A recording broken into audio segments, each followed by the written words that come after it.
প্রতিদিন আমাদের আশেপাশে অসংখ্য আজব ঘটনা ঘটছে। এ সকল রহস্যের কোনো কোনোটি আমাদের ভাবিয়ে যাচ্ছে প্রতিনিয়ত। কুল কিনারা না পাওয়া অদ্ভুত চাঞ্চল্যকর রহস্যের জট নিয়ে হাজির হয়েছে আবার। বিচিত্র ভূগোলের পরতে পরতে থাকা অদ্ভুত সব দাদার জবাব খুঁজবো আজ। শরীর হিম করা ঘটনা নিয়ে হাজির হয়েছে রহস্য রোমাঞ্চের আরো একটি পর্বে। আমাদের সাথে থাকুন পুরোটি সময়।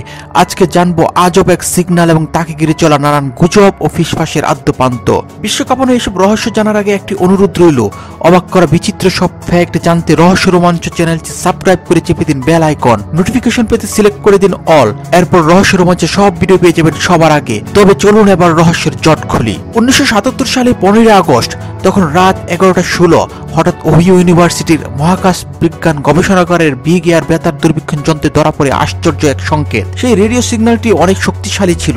ধারণা করা হয় এটি মহাবিশ্বের অনেক দূরবর্তী কোনো স্থান থেকে এসেছিল। সিগন্যালটি 72 সেকেন্ড স্থায়ী হয় এবং তারপর আজ অবধি সেটি আর শোনা যায়নি, যা অল সিগন্যাল হিসেবে পরিচিত হয়েছে। এই একটি কাহিনী বাঘা বাঘা বিজ্ঞানীদের মাথার চুল ছিঁড়তে বাধ্য করেছিল, কারণ এই ঘটনা যে সে ঘটনা নয়। আশ্চর্য অদ্ভুত এই ঘটনা প্রত্যেকের জন্য মিলিয়ন মিলিয়ন ডলার বিনিয়োগ করেছে বিশ্বের বড় বড় দেশ। পৃথিবীর বিভিন্ন প্রান্তে উন্নত সব যন্ত্রসজ্জার আয়োজন করেছে। আর সেটি কিনা ঘটেছে জেরি এহমানের সাথে। ঘটনা কি ঘটেছিল তার বিস্তারিত জানা যাক। 1977 সালের 15 আগস্ট, গ্রীষ্মের একটি ক্রান্তিকর রাত। তখন রাত 11:16 আর 10টা সাধারণ রাতের মতোই কাজ চলছিল SETI সার্চ ফর এক্সট্রাটেরিস্ট্রিয়াল ইন্টেলিজেন্স প্রজেক্টে। এদের মূল কাজ হলো গভীর মহাকাশের বিচিত্র সব তরঙ্গ খোঁজা, আর একটু খোলাসা করে বললে বলা যায় মহাজাগতিক বুদ্ধিমান প্রাণীর অস্তিত্ব অনুসন্ধান করা। আমেরিকার ওহিও রাজ্যে অবস্থিত এই প্রজেক্ট মূলত জ্যোতির্বিজ্ঞানীদের জন্য এক মহাযজ্ঞ। এখানে শিফট আকারে কাজ করে থাকেন বিজ্ঞানীরা। হাজারো যন্ত্রপাতি ও মনিটরিং ডিভাইস নিয়ে এই সংস্থা মহাকাশের বিভিন্ন তরঙ্গ নিয়ে পর্যালোচনা ও পর্যবেক্ষণ করে থাকেন। তাদের আশা হয়তো কোনো দিন দূর মহাকাশ থেকে কোনো এলিয়েন আমাদের কাছে বার্তা পাঠাবে, আর তারা এর মাধ্যমে নিশ্চিত হবে মহাবিশ্বের অন্যত্র প্রাণের ব্যাপারে। সেই গ্রীষ্মের রাতে জেরি রহমান বরাবরের মতোই বসেছিলেন ওহিও ইউনিভার্সিটির মহাকাশ বিজ্ঞান গবেষণাগারে।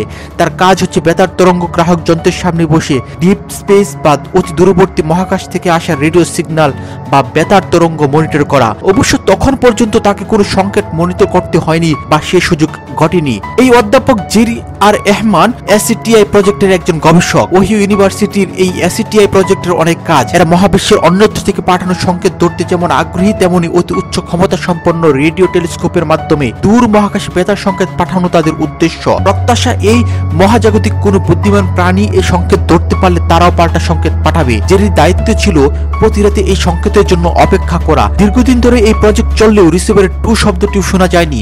সেই রাতেও একইভাবে চলছিল সবকিছু, কিন্তু আকস্মিক রাতের নিরাপত্তাকে ভেঙে খান খান করে দিল উচ্চ এবং তীক্ষ্ণ একটি শব্দ। জেরি তখন অবিশ্বাসী দৃষ্টিতে রেডিও রিসিভারের দিকে তাকালো। বেজে উঠেছে রেডিও, বেতার তরঙ্গ রিসিভ করা শুরু করেছে রিসিভার। একটানা বেশি আসছে অত্যন্ত তীক্ষ্ণ একটি সংকেত। হতভম্ব হয়ে রিসিভারের দিকে তাকিয়ে রইল জেরি। SETI প্রজেক্ট অপেক্ষা করছিল এরকম একটি দিনের। তাদের প্রতীক্ষা ছিল এরকম কোনো সংকেত পাওয়া। এর জন্য অপেক্ষা করতে হয়েছে রাতের পর রাত।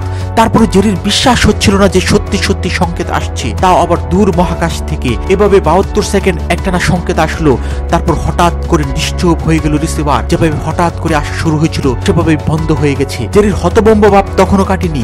রিসিভারের সাথে যুক্ত কম্পিউটার প্রিন্টারের প্রিন্ট হওয়ার শব্দে তার হুঁশ ফিরল। কম্পিউটার গ্রাহক তরঙ্গের সাথে যুক্ত ইন্টিগ্রেটেড প্রিন্ট মেশিনেও টাইপ হতে থাকলো তরঙ্গের প্রিন্ট কপি। 72 সেকেন্ড পর শব্দ থামার সঙ্গে সঙ্গে বন্ধ হলো প্রিন্ট। কাঁপা কাঁপা হাতে তিনি কাগজটি হাতে নিলেন। এরপরও তার বিশ্বাস হচ্ছিল না, কারণ তিনি প্রথম ব্যক্তি যিনি সম্ভবত কোনো নক্ষত্রপুঞ্জ থেকে আসা কোনো সংকেত রিসিভ করেছেন। প্রিন্টে চোখ বুলিয়ে আরেক দফা হতভম্ব হয়ে গেলেন। এলোমেলো দুর্বুদ্ধ কোডগুলোর কিছুই বুঝতে পারছেন না তিনি। স্বাক্ষর করার বদলে হতভম্ব অবস্থায় প্রিন্টের এক কোনায় একটা মাত্র শব্দ লিখলেন, ওয়াও। এরপর থেকে এটি পরিচিত পেল বিখ্যাত দা ওয়াও সিগন্যাল নামে। এই সংবাদ প্রকাশের সাথে সাথে মহাকাশ বিজ্ঞানীদের মাঝে তোলপাড় পড়ে গেল। শুরু হলো এই মহাজাগতিক সংকেত নিয়ে গবেষণা। বেতার সংকেতটি 72 সেকেন্ড স্থায়ী ছিল, যার অর্থ ওই বেতার যন্ত্রের ক্ষমতা অনুযায়ী সর্বোচ্চ দূরবর্তী সীমা থেকে সংকেতটি এসেছে। সংকেতটি ছিল অত্যন্ত তীক্ষ্ণ এবং প্রেরণ করা হয়েছিল সেগিস্টেরিয়াস নক্ষত্রপুঞ্জ থেকে। এই সেগিস্টেরিয়াস নক্ষত্রপুঞ্জ হচ্ছে পৃথিবী থেকে 120 আলোকবর্ষ দূরবর্তী এক তারা টাও সেগিস্ট্রারির নিকটবর্তী নক্ষত্রপুঞ্জ। বলা বাহুল্য যে সেখানে কোনো মানুষ ইতিপূর্বে কখনোই যায়নি। তবে এই পর্যন্তই শত চেষ্টা করেও সেই সংকেতের অর্থ কি সেটা বের করা যায়নি।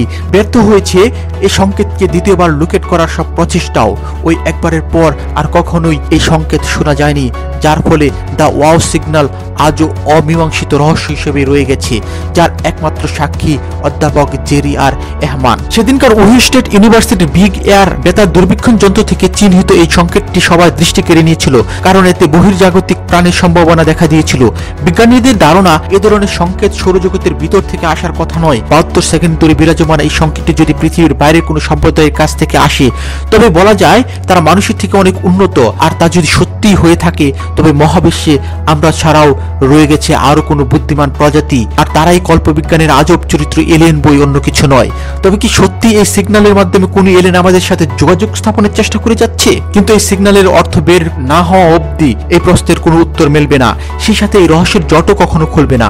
তবে রহস্যের জট খুলুক কিংবা না খুলুক, ওয়াও সিগন্যাল এসিটিআই প্রজেক্টের একটি বড় সাফল্য, যা আমাদেরকে ভিনগ্রহী এলিয়েনের হদিস বের করার ব্যাপারে ব্যাপক আগ্রহী করে তুলেছে। ওয়াও সিগন্যাল তাই আজও এক রহস্যের নাম, যাকে ঘিরে অজস্র প্রশ্ন ঘুরপাক খাচ্ছে আমাদের মনে। কি মনে হয়, সত্যি ভিনগ্রহী এলিয়েন বলে কিছু আছে? এটিকে তাদের পাঠানো কোনো বার্তা? আশা করি উত্তর দিয়ে যাবেন। পরবর্তী পর্বে নতুন কোনো রহস্য নিয়ে হাজির হব আমরা। সেই পর্যন্ত ভালো থাকুন, সাবস্ক্রাইব করে পাশে থাকুন রহস্য রোমাঞ্চের।